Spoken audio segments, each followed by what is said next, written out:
Hello students, welcome to step up academy. मैं अंजलि सिंह कुशवाहा और मैं हूं आपके बायोलॉजी ट्यूटर। आज हम स्टार्ट करेंगे क्लास 11th का चैप्टर नंबर 11 जिसका नाम है फोटोसिंथेसिस इन हायर प्लांट्स। और इस चैप्टर में आज हम पार्ट 5 वीडियो में कवर करने वाले हैं एक new topic related to light reactions. Light reactions का ही एक टॉपिक है जिसमें जो कि है स्पेसिफिकली केमी ऑस्मोटिक हाइपोथेसिस। तो केमी ऑस्मोटिक हाइपोथेसिस क्या होती है, किस लिए हम इसे आपको फोटोसिंथेसिस वाले चैप्टर में आफ्टर लाइट रिएक्शंस आपको ये टॉपिक इंट्रोड्यूस कर रहे हैं। तो चलिए शुरू करते हैं। What is chemiosmotic hypothesis? तो क्या होता है पहले तो यही देख लेते हैं। It explains the mechanism of ATP synthesis in chloroplast. Basically ये जो हमारी पूरी हाइपोथेसिस है उसका सिर्फ एक ही मोटिव है। ये हाइपोथेसिस हमको ये एक्सप्लेन करना चाहता है कि क्लोरोप्लास्ट के अंदर एटीपी का सिंथेसिस कैसे हो रहा है। आपने अभी पूरी इलेक्ट्रॉन ट्रांसपोर्ट चेन पढ़ लिया, सब कुछ पढ़ लिया, आपने लाइट रिएक्शंस पूरा पढ़ लिया है। आपको अगर याद आता है तो हमने पढ़ा था लाइट रिएक्शन में 4 चीज़ें होती हैं। Number 1 absorption of light, number 2 splitting of water, number 3 release of oxygen, and 4 and most important that is formation of ATP and NADPH, formation of energy that is ATP and NADPH. Chemiosmotic hypothesis हमको explain करता है कि how this ATP are produced in chloroplast.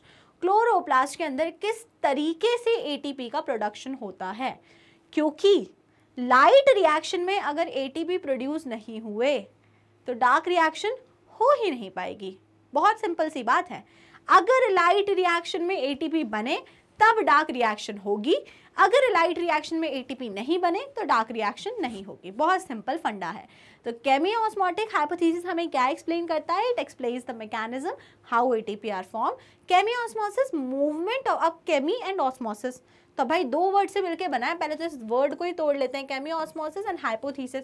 तो hypothesis तो आपको पता है क्या होता है? Any study which any scientist gives after the performing all the research and studies, तो वो तो हाइपोथेसिस होती है, the particular work of any researcher और scientist. Now what do you understand by chemiosmotic? जो वर्ड आगे लिखा है, chemi means chemicals, obviously it is related to chemicals or ions, and osmotic, osmosis क्या होता है? बोलो जल्दी। osmosis, तो osmosis होता है movement of substance from its higher concentration to its lower concentration towards its lower concentration through a semi permeable membrane। क्या होता है भाई? अगर आप वाटर के रिस्पेक्ट में बोलो तो वाटर कहाँ से कहाँ मूव करेगा? वाटर हमेशा मूव करेगा फ्रॉम लो कंसंट्रेशन, पानी की नहीं, पूरे सॉल्यूशन की, पानी मूव करता है सॉल्यूशन की लो कंसंट्रेशन से towards the high concentration solution. अभी सुनने में बहुत उल्टा साउंड करता है, लेकिन आप में से जिसने ऑस्मोसिस अच्छे से पढ़ा है उसको मेरी ये बात समझ में आ गई होगी। अब बोलोगे मैम हमने तो ऑस्मोसिस नहीं पढ़ा है, हम तो दूसरी कैटेगरी वाले हैं, तो उनको भी समझ में आ जाएगा। ऑस्मोसिस क्या होता है? Movement of ions across a semi permeable membrane. तो आयंस का मूवमेंट होता है, that is why it is known as chemiosmosis. तो chemi is related to ions and osmosis is related to movement along semi-permeable membrane. That is why it is known as chemiosmotic hypothesis. It occurs in mitochondria and chloroplast. कहाँ कहाँ होता है chemiosmotic hypothesis? 2 जगह पे। सबसे पहली जगह वो होता है क्लोरोप्लास्ट में, and second it occur in mitochondria. और अगर आप सब ने साइटोलॉजी पढ़ी है तो हमने साइटोलॉजी में बहुत ही ज़्यादा अच्छे से पढ़ा था कि mitochondria and chloroplast, these 2 cell organelles are the only cell organelles which produce their own energy or which have their own DNA and they produce the energy that is ATP। तो आप देख पा रहे हो किस तरीके से ATP का प्रोडक्शन होगा। तो चलो भाई आगे बढ़ते हैं और सीखते हैं किस तरीके से केमियोस्मोटिक हाइपोथेसिस प्रोसीड करता है।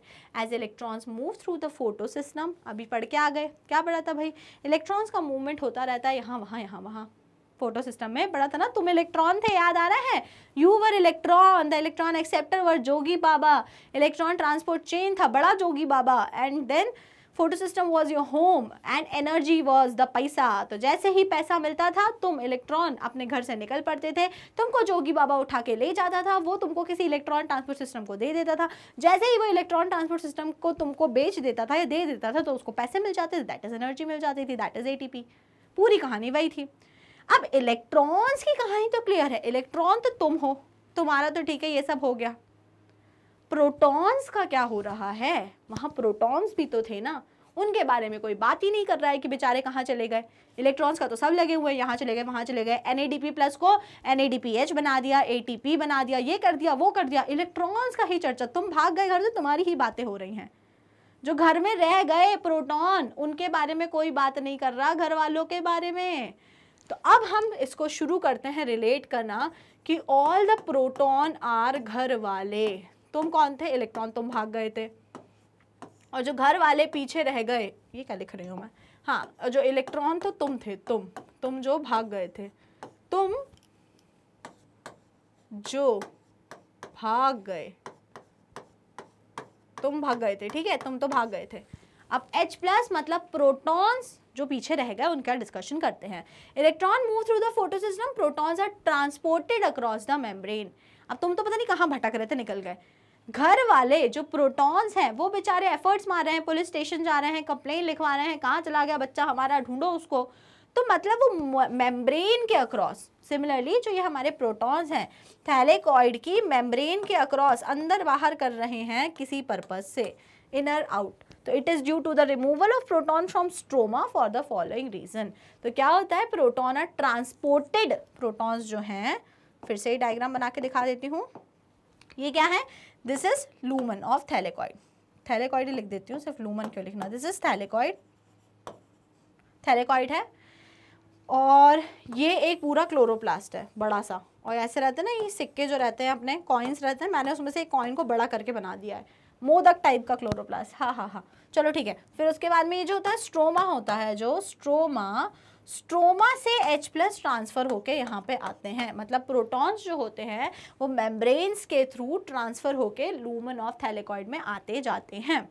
तो ऐसे मान लो जो और प्रोटॉन स्ट्रोमा से निकल कर आ रहे हैं वो तुम्हारे रिश्तेदार हैं, और जो तुम भाग गए घर से, मौसी, चाची, नानी, मामा, मामी, ताऊ, ताई, सबको पता चलेगा तो आएंगे ना तुम्हारे घर पता करने की हुआ क्या रे, क्यों भाग गया बच्चा तुम्हारा, पर आएंगे पता करने। तो बस स्ट्रोमा पूरा तुम्हारा रिश्तेदारों से भरा हुआ है, दैट आर H+, वो सब निकल के तुम्हारे घर के अंदर आ रहे हैं पता करने। तो H+ are all your relatives and घर वाले।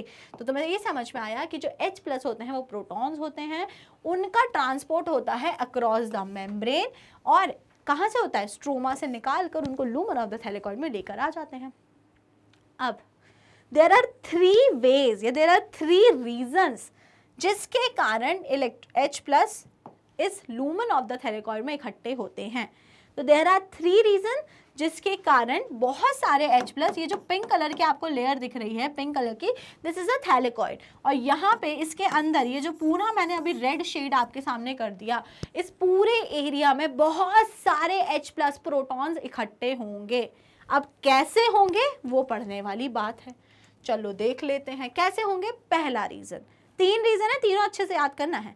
पहला reason, the primary electron acceptor is located towards the outer side of the membrane। तो जो प्राइमरी इलेक्ट्रॉन एक्सेप्टर था ना, कौन था भाई प्राइमरी इलेक्ट्रॉन एक्सेप्टर, जोगा बाबा, याद आ रहा है, जोगा बाबा थे।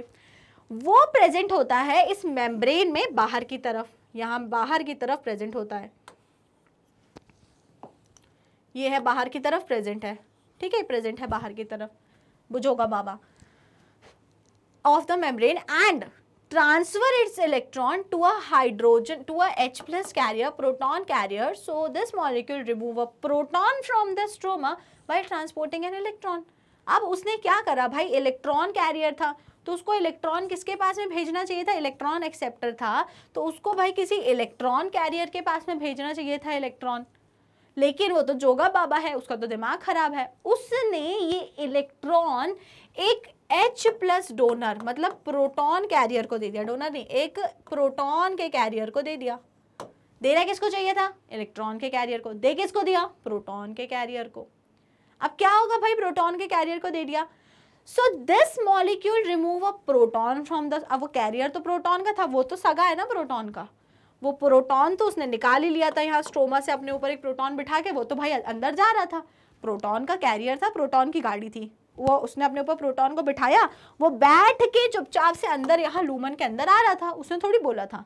लेकिन ये जो इलेक्ट्रॉन कैरियर यहाँ बैठा हुआ था, इसने अपना इलेक्ट्रॉन भी इसे दे दिया, अब क्या होगा?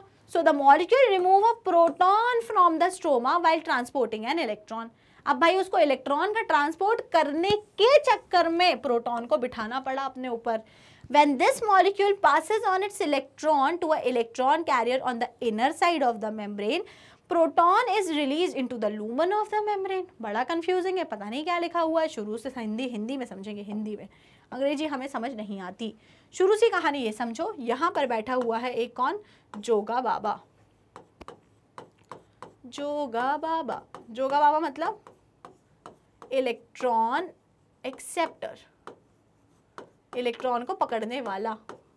अब इस इलेक्ट्रॉन ने इलेक्ट्रॉन को एक्सेप्ट करके किसको दे दिया? इस इलेक्ट्रॉन ने इलेक्ट्रॉन को एक्सेप्ट किया और दे दिया एक H कैरियर को। किसको दे दिया? एक H कैरियर को। वैसे H कैरियर के कोई दिक्कत नहीं थी, बढ़िया वो रह रहा था, लेकिन H कैरियर को इलेक्ट्रॉन दे दिया, नेगेटिव चार्ज दे दिया।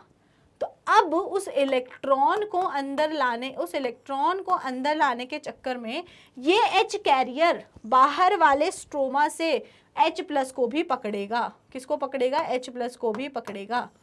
वो वही कहानी हो गई। तीन दोस्त है, हाइड्रोजन कैरियर, एक तो H प्लस कैरियर है, एक इलेक्ट्रॉन है, एक प्रोटॉन, तीन दोस्त हैं। दो दोस्त आपस में हो गए साथ में। कौन कौन हो गए? H कैरियर और हमारा इलेक्ट्रॉन। मतलब सीधी सीधी बात ये हुई, जो इलेक्ट्रॉन है इसके घर वाले थे नहीं, तो इलेक्ट्रॉन के घर वाले थे नहीं, तो वो आ गया इस H कैरियर के पास में। वो तो चल भाई घूम के आते हैं। अब H कैरियर का बेस्ट फ्रेंड H प्लस है, प्रोटॉन है। वो कहता है अरे यार वो नहीं है, प्रोटॉन नहीं है, अब उसको बुला लेते हैं। तो अब क्योंकि E इसके पास, मतलब इलेक्ट्रॉन आके इस हाइड्रोजन कैरियर के पास चिपका बैठा है, इसीलिए ये हाइड्रोजन कैरियर जो है, H plus carrier, proton carrier जो है, वो एक प्रोटॉन को भी पकड़ेगा स्ट्रोमा से, बोलेगा तू भी चल, हम दोनों तो जा ही रहे हैं, तू भी हमारे साथ साथ चल। उसको भी स्ट्रोमा से खींचकर अंदर इस लूमन के अंदर ले आएगा। ठीक है, आ गए, बढ़िया, रेस्टोरेंट पहुंच गए, मजा आ गया, रेस्टोरेंट पहुंच गए। अब जैसे ही रेस्टोरेंट पहुंचे, रेस्टोरेंट पहुंचते से ही क्या हुआ? इस H कैरियर के पास थी गाड़ी, भाई कैरियर है ना, गाड़ी थी उसके पास, लेकिन इसके घर से फोन आ गया, बेटा जल्दी घर आओ, जल्दी घर आओ। तो ये H कैरियर तो भाई उठ के भाग गया, ठीक है, वो तो अपने घर निकल गया। और रेस्टोरेंट में इस इलेक्ट्रॉन को अपना कैरियर दिख गया, मतलब इसकी अपनी गाड़ी आ गई इसको लेने, खा पी लिया, वापस जाने की बारी आई तो इलेक्ट्रॉन कैरियर के मम्मी पापा ने बोला चलो हम रास्ते से तुम्हें पिक करते चलते हैं। तो इलेक्ट्रॉन कैरियर के मम्मी पापा उसको लेके निकल गए। हाइड्रोजन कैरियर के घर से फोन आ गया तो उसको जाना पड़ा। रह कौन गया? बेचारा, बेचारा प्रोटॉन अंदर रह गया इस लूमन के अंदर, जाने का कोई रास्ता ही नहीं बचा। उसके मम्मी पापा उसे ले गए और वो खुद ही चला गया था, क्योंकि वो तो कैरियर उसके पास खुद ही सब कुछ था। इस तरीके से H प्लस यहाँ पे अंदर आ गया। तो दिस प्रोसेस गोज ऑन बार बार बार बार, और यहाँ पे H प्लस अंदर एक्यूमुलेट होने लगे। तो पहला रीजन H प्लस एक्यूमुलेशन का क्या है? जल्दी बोलो। जो इलेक्ट्रॉन कैरियर होता है वो बाहर साइड होता है मेम्ब्रेन के। कहाँ होता है? मेम्ब्रेन पे बाहर साइड पे होता है। वो अपना इलेक्ट्रॉन किसको दे देता है? एक हाइड्रोजन कैरियर या प्रोटॉन कैरियर को दे देता है। प्रोटॉन कैरियर को देने के कारण ये होता है कि अब प्रोटॉन कैरियर, उसको इलेक्ट्रॉन तो बेचारे से जबरदस्ती में मिला, लेकिन अब वो जबरदस्ती में मिले इलेक्ट्रॉन को अंदर पहुंचाने के लिए वो जबरदस्ती एक प्रोटॉन को भी पकड़ेगा स्ट्रोमा से कि चल तू भी। अब ये तीनों हंसी खुशी, the carrier, electron and hydrogen, तीनों आएंगे। वो इलेक्ट्रॉन और H प्लस को जैसे ही छोड़ा कैरियर ने, प्रोटॉन कैरियर, उसके घर से फोन आ गया, वो चला गया वापस।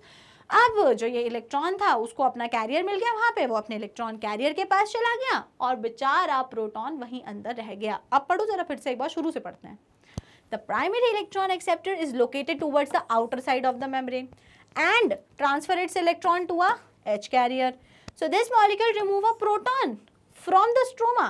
उसने स्ट्रोमा से एक प्रोटॉन को भी निकाला, तू भी चल। While transporting an electron, electron को अंदर पहुंचाने के लिए वो चिपक गया था ना, तो उसको बोला कि चल यार अब तू भी चल इसके साथ, अपन तीनों चलते हैं, ठीक है।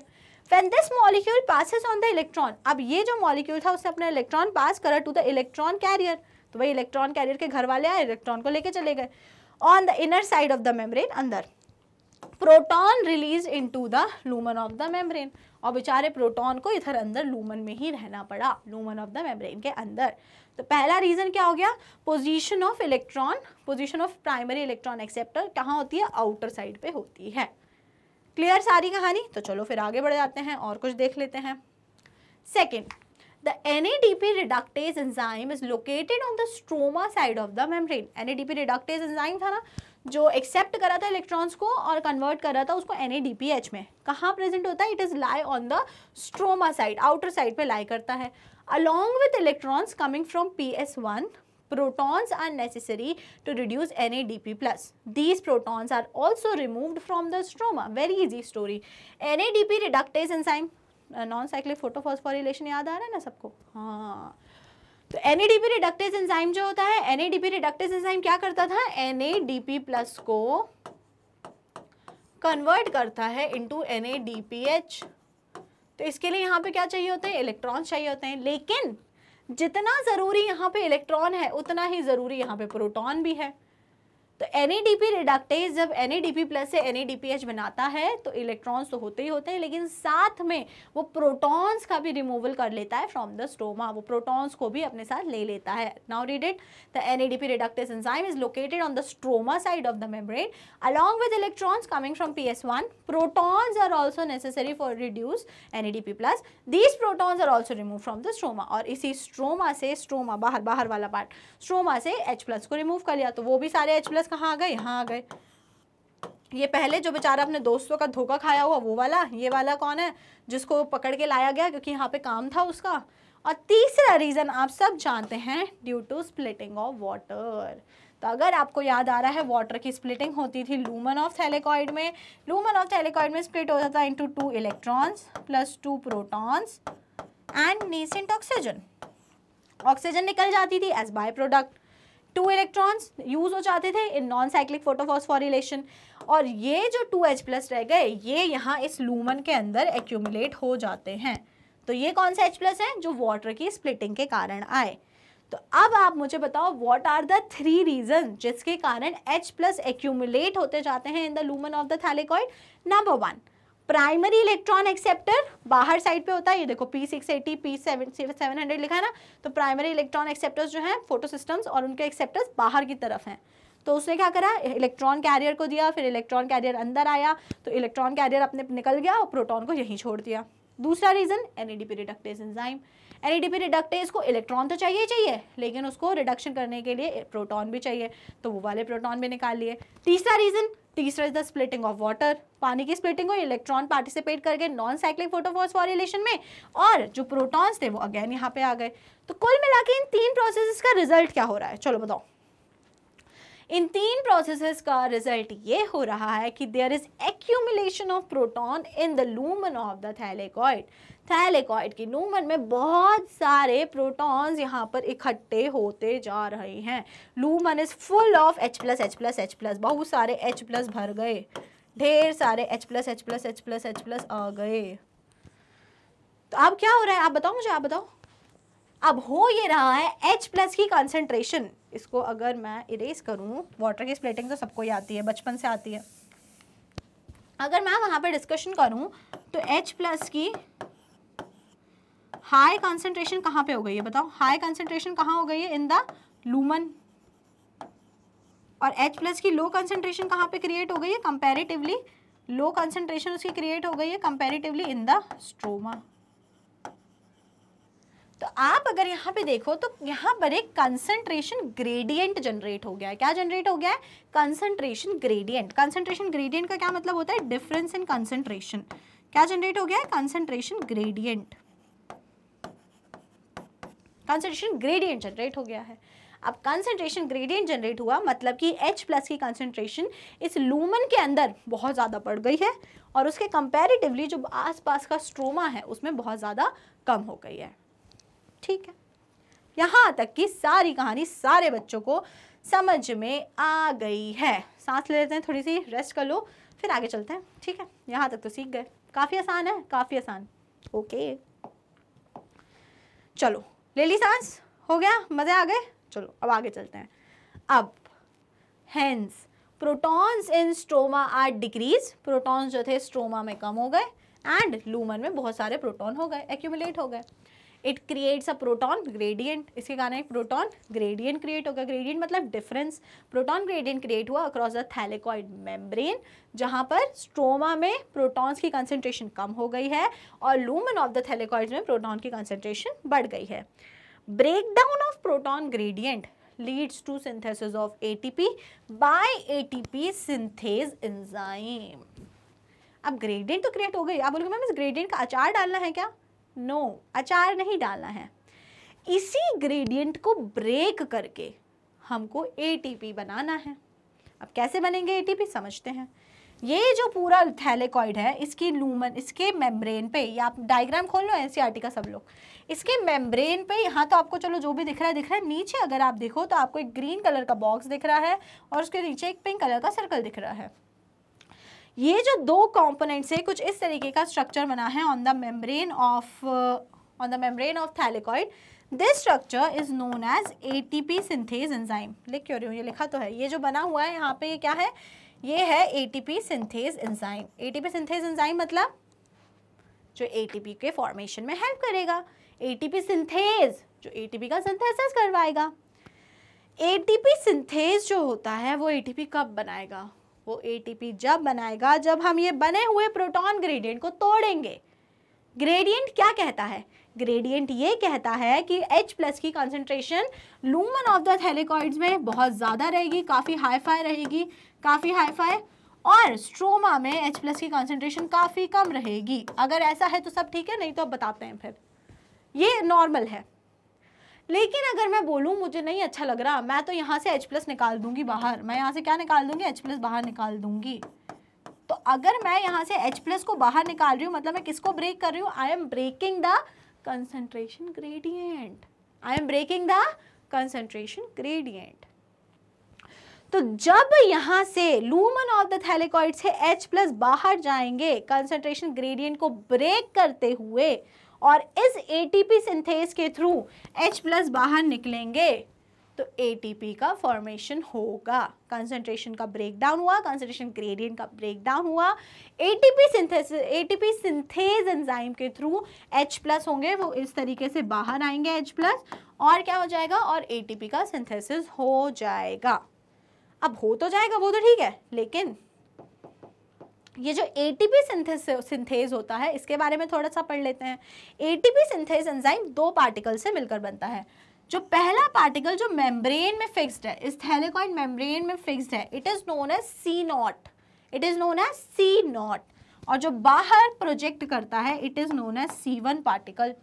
तो there are two type of particle, C0 and CF0 या C0 या C1, आप याद रख लो, C0 and C1 particle.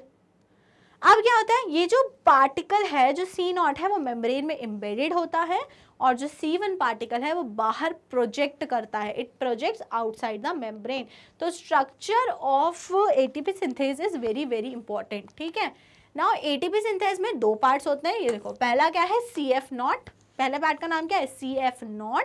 This it is embedded in the, कहाँ पे एम्बेडेड है? It is embedded in the membrane. Membrane में एम्बेडेड है, forms a transmembrane channel. अब देखो, मेम्ब्रेन में एम्बेडेड है तो वो क्या करेगा? वो प्रोटॉन्स को निकलने के रास्ते देगा, वो चैनल्स प्रोवाइड करेगा जिसके थ्रू प्रोटॉन निकल के बाहर आ जाएं। प्रोटॉन को यहाँ से निकल के इस लूमन ऑफ द थैलेकॉइड से निकल के बाहर आना है, तो उनको रास्ता कौन प्रोवाइड करता है? रास्ता is provided by CF0 particle. तो CF0 पार्टिकल एटीपी सिंथेज का पार्ट होता है। वो पार्ट होता है जो मेम्ब्रेन में धसा हुआ रहता है, मेम्ब्रेन में एम्बेडेड होता है। It carries out facilitated diffusion. By the process of facilitated diffusion, transport होता है H+ ions का of protons across the membrane of the stroma. It result in breakdown of the potential gradient. यही proton gradient जो बना हुआ था, उसके कारण जो सब ठीक था, लेकिन जैसे ही H+ ने निकलना स्टार्ट करा लूमन ऑफ द थैलेकॉइड से, ये प्रोटॉन ग्रेडियंट का क्या हो जाएगा? प्रोटॉन ग्रेडियंट का ब्रेक डाउन हो जाएगा, और ब्रेकडाउन हो जाएगा, और फिर वहाँ पर एटीपी का फॉर्मेशन होगा। तो पहला पार्टिकल कौन सा होता है एटीपी सिंथेज का? It is CF0। It is CF0। अब डिस्कस करते हैं दूसरा, दैट इज CF1 पार्टिकल। तो CF0 हमने डिस्कस कर लिया। Now CF1 particle, it protrudes on the outer surface of the thylakoid membrane. तो ये बाहर आउटर सरफेस पे से प्रोट्रूड रहता है, निकला हुआ रहता है, फंसा हुआ नहीं रहता मेम्ब्रेन में CF0 की तरह। CF1 मेम्ब्रेन से बाहर की तरफ निकला हुआ होता है। The energy due to breakdown of gradient causes the conformational change in the CF1 particle. क्योंकि प्रोटॉन ग्रेडियंट को आपने ब्रेक कर दिया है, तो इसलिए वहाँ पे कुछ कन्फॉर्मेशनल चेंजेस आएंगे, और वो चेंजेस किस में आएंगे, वो CF1 पार्टिकल में चेंजेस आएंगे, and it will result in the process of synthesis of ATP. It makes the enzyme to synthesize ATP. वहाँ जो प्रोटॉन ग्रेडियंट ब्रेक हुआ और फिर CF0 ने चैनल दिया जिसके कारण H+ का बाहर निकलना हुआ, उसके कारण CF1 जो है उसमें कुछ कन्फॉर्मेशनल चेंजेस आएंगे due to break down of the gradient, और ATP सिंथेस फाइनली ATP का सिंथेसिस कर देगा. क्लियर हो गई पूरी कहानी, खत्म केमियोस्मोटिक हाइपोथेसिस. बस इतनी सी बात ही पढ़ना थी, और कुछ था ही नहीं. और अब छोटी छोटी बातें बची हैं. Energy is used to pump proton across a membrane to create a gradient or a high concentration of proton within the thylakoid lumen. Energy use कर सकते हैं यहाँ पे.